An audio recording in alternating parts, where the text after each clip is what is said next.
penalty provoqué, un but marqué, Ousmane Dembélé a été l'un des Parisiens les plus en vue lors de la 13e journée et la victoire du Paris Saint-Germain, 5-2 face à l'AS Monaco. Alors que s'est-il passé? Comment les Parisiens ont pu permettre à Dembélé de jouer autant de 1 contre 1? C'est ce qu'on va voir tout de suite dans le coup de cœur tactique de la semaine. Au-delà de son impact sur le tableau d'affichage, Ousmane Dembélé est sorti du lot dans 2 autres catégories statistiques, le nombre de dribbles tentés, 8 au total pour 4 réussites, et le nombre de possessions progressives, 8 au total, dont 6 qui ont permis à Paris d'entrer dans le dernier tiers, et 2 qui ont permis au PSG même d'entrer dans la surface de réparation. Alors comment a-t-il pu en faire autant? On va voir ça tout de suite en nous focalisant sur une partie du terrain et une partie de l'affrontement tactique entre Parisiens et Monégasques qui concerne particulièrement 4 joueurs, Dembélé évidemment, mais aussi Magassa, son garde du corps, Jacobs,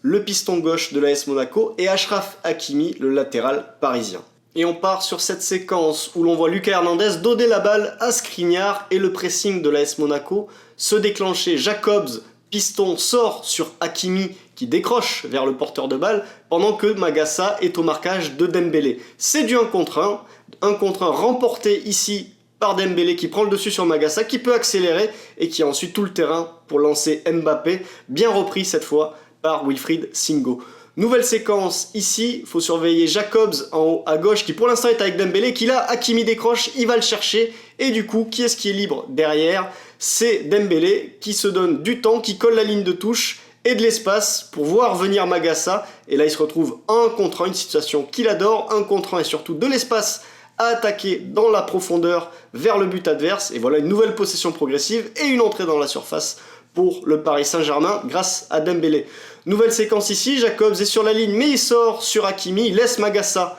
en 1 contre 1, le 1 contre 1 va à nouveau être remporté par Dembélé, cette fois-ci Jacobs revient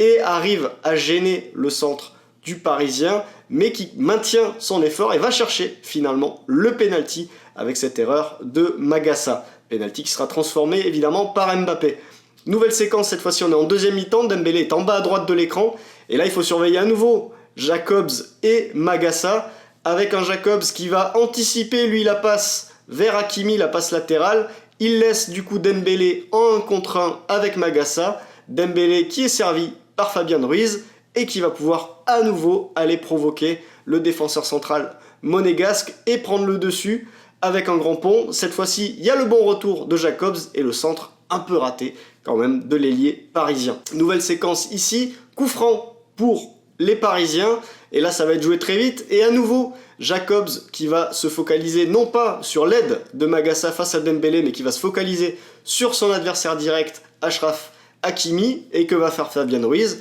Il va voir en profondeur l'appel de Dembélé, il va le lancer, c'est un nouveau 1 contre 1 qui permet aux Parisiens cette fois-ci d'aller jusqu'au but dans la surface et de crucifier Philippe Keun.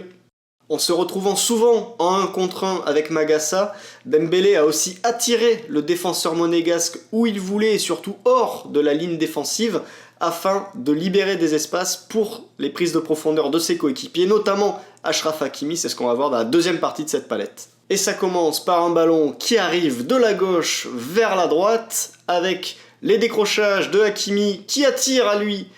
Jacobs forcément, Dembélé derrière en 1 contre 1 se défait du marquage, se remet dans le sens du jeu, et pendant ce temps-là, Magassa est sorti de la ligne défensive et c'est Hakimi qui attaque l'espace en profondeur et qui centre pour Mbappé en position de hors-jeu, mais la défense monégasque avait réussi à rattraper le coup. Nouvelle séquence, ici on voit Jacobs qui sort vers Hakimi, Dembélé qui s'excentre, Magassa qui sort, et du coup, fameux espace à attaquer à l'intérieur. Même si Camara le couvre, Dembélé rentre, fixe, Hakimi a attaqué la zone et peut tenter sa chance face à Keun, c'est repoussé par le gardien monégasque. Et la dernière séquence, avec toujours les Parisiens en possession du ballon, Fabian Ruiz qui la reçoit, Hakimi, Dembélé cette fois-ci à l'intérieur, qui attire Magassa avec lui, le relais de Fabian Ruiz, et à nouveau, c'est Hakimi qui attaque l'espace dans le dos, l'espace libéré, et nouvelle grosse occasion pour Mbappé.